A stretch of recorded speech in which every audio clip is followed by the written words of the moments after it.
So it should be advertised that the steam only works, but when it's not at full capacity.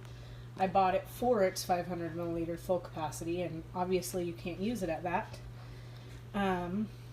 The light color changing works. I can Bluetooth it, however, this button is supposed to be for the preset 5 tones it's supposed to come with, and it does nothing. I've tried reading the directions, pushing the buttons. So yes, I can get steam as long as I do not fill it to capacity. It has to be under the 400, which again kind of makes it, why buy a 500 if you can't use it?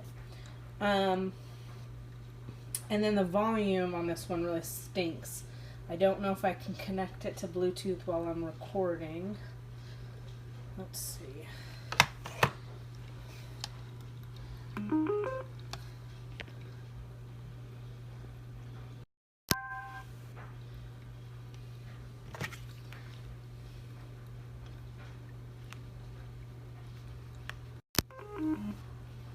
Oh. Anyways, turning on and off